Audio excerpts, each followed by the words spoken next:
知道自家阿爹即将要给他添一个弟弟或是妹妹，蓝卫高兴得不得了。只是才高兴了没几天，就被魏无羡的有些严重的反应给吓懵了。那段时间，魏无羡吐的整个人都瘦了一圈，精神状态极差，根本没有更多的余力去安抚蓝卫。等他终于缓过来了一些时，蓝卫已经认定自家阿爹怀了孕便十分脆弱这个事实，紧张的不得了，觉得魏无羡一碰就要碎了。直到魏无羡身前慢慢鼓出了一个小包，感受到小宝宝动作的蓝卫才又高兴了些。只是看魏无羡身子疲懒，行动可见的笨拙起来，听了长辈嘱咐的小蓝公子越发小心翼翼起来，日日阿爹长阿爹短，这也不让做那也不让做，日日被儿子管着的魏无羡觉得自己委屈巴巴。晚上便靠在蓝忘机身上诉苦蓝战，你儿子比你小时候还管得严，多好一小孩，现在都快变成小老头了。看到门口慌慌忙忙跑进来的几名弟子，魏无羡手上动作不停，只微微望了一眼，便笑道：前日景仪不是还传信说这次碰上的东西不好对付，一下子回不来吗？怎的你们几个今日就跑回来了？思追景仪呢？昨日我们去出事的那几户人家查探，一时不慎，思追受了伤，景仪还在照顾着。同去的师兄说此次事情有些棘手，可宗主和长老们都不在，便说让我们回来请示韩光君。魏无羡脸上的笑容在听到蓝思追受伤时便一下子没了。这几年过来与蓝思追一起的这群小辈各方面都成长了许多，甚至已经开始接手族中事务，按理说是不会被轻易伤到的了，难道是邪祟太过狡猾？魏无羡心中一紧，扶着小腹撑着身侧的木兰站起来，不顾身上簌簌往下掉的木屑，便问思追伤得如何。魏前辈您别着急，请来的大夫说虽然有些严重，但静养一段时间就好了。看魏无羡一脸担心，另外一名弟子赶紧将蓝思追的情况说了出来。魏无羡闻言稍微放了点心，想起他们来这的目的，又微微皱起了眉，说你们韩光君有事出去了，最早也要明天下午才能回来。啊，这可如何是好？前来寻人的几名弟子顿时急了。魏无羡低头想了想，那边没有个长辈跟着，现在又不能少了长辈出来撑场面，便说去给你们韩光君传信，我先跟你们过去，具体的等你们韩光君到了再说。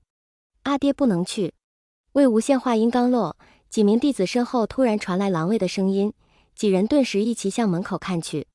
蓝卫一张小脸严肃的不行，因为继承了双亲的好样貌，过分精致的小脸总是让他在同龄的孩子中显得更稚嫩一些，但到底是在渐渐长大，这几年过来身形抽条了些，本来是像他更多，不知怎地越长越像蓝忘机，此刻板着个脸便更像了。大概是真的着急，怕这个爱玩的阿爹怀着孕也不安分，一向有礼貌的小人儿，看也没看在场的几位师兄一眼，直接走到了魏无羡面前，说阿爹不能去。魏无羡摸摸他的头，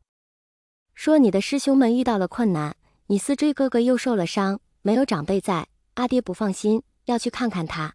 蓝卫听完，脸上露出些许担心的神情，却又突然看到魏无羡身前那处凸起，顿时毫不犹豫道不行，父亲走时才说，阿爹不可以不吃饭，不可以挑食，不可以晚睡，不可以不喝药，不可以贪凉，不可以乱跑，阿爹答应父亲了的。这么多不可以出来，魏无羡又气又好笑。自从知道他有孕，蓝卫简直要变成像他父亲年少时那样动不动就不字开头的小古板，偏偏怀这一胎又不想当年蓝卫那样让人省心，他身子时有不适，孩子也爱闹腾，蓝卫便越发看得紧，对蓝忘机说的话更是言听计从。魏无羡正想着要怎么说服蓝卫，就听到一边几个小辈也发表了反对意见。魏无羡看着眼前这些小孩，心中无奈，默默无语一会儿，终于决定发挥他的三寸不烂之舌，说了半天，才勉强让回来找人的几个小辈同意了。魏无羡深感自己功力下降，差点要说不过几个小辈，小辈们表示家里无人，这么决定实属无奈。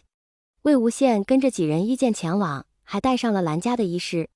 事发之地位于广陵，驻于当地的仙门求助，才由蓝家派了得力门生前往，谁想竟也出了意外。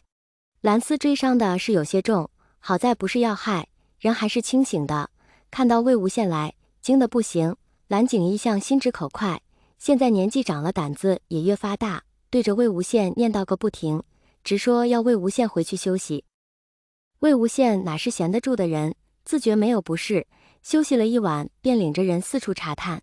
忙活到傍晚，才后知后觉地感到身体疲惫，这才一边吩咐弟子，一边往落脚的客栈走去。阿爹！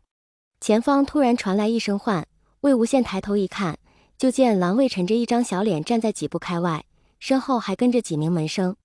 魏无羡看见他愣了愣，没等说话，蓝卫就已经走了过来，看着老大不高兴了，板着脸问：阿爹不是说不会乱走的吗？